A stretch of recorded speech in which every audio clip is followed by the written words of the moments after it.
in the history of the Roman Empire, purple was not just an ordinary color.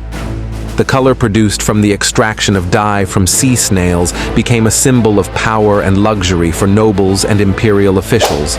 The use of purple not only indicated social status, but also reflected the elegance and privilege of the wearer.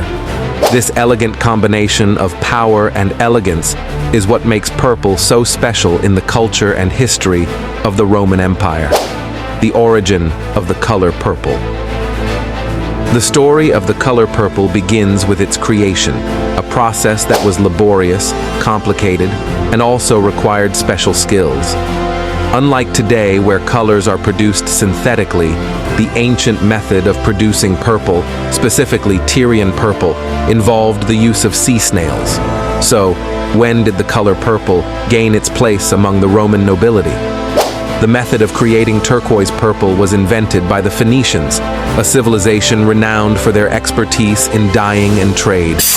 Tyre purple, named after the city of Tyre in modern Lebanon, is produced from the mucus of the Murex brandaris snail. The process is certainly not easy. It takes thousands of snails to produce just 1 gram of dye. This is what makes the price exorbitant. Once collected, the snail's glands are removed and put into a lead container filled with salt water. This container is then gradually heated for about 10 days until the mixture produces a reddish-purple color. This process takes a long time and emits a pungent odor. Therefore, the production sites of the Tyrian purple dye are usually located far away from cities and towns to reduce the smell.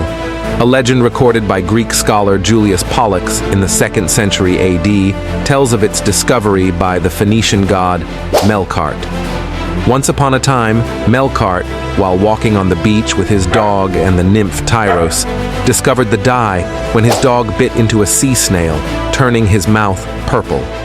Melkart then used the dye extracted from the snail in her dog's mouth to color Tyros's dress, symbolism of the color purple in the Roman Empire. In Rome, purple was more than just a color.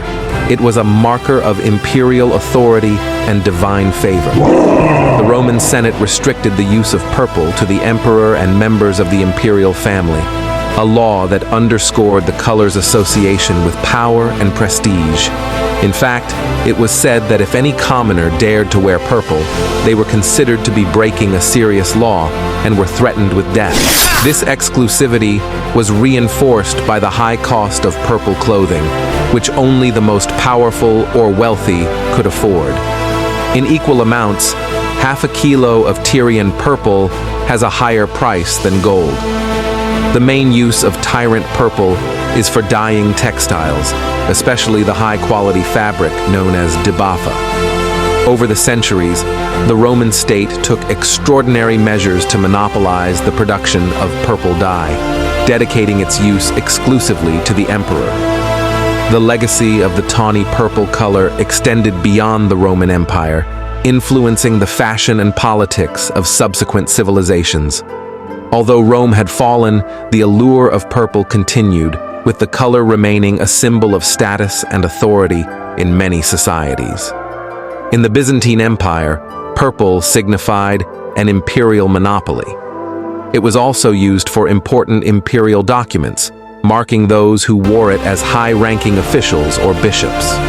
Their children also earned the nickname "born in purple." A speck of purple on one's clothing signified a direct connection to imperial power or the church hierarchy. The royal monopoly of purple finally faded after the collapse of the Byzantine Empire in the 15th century.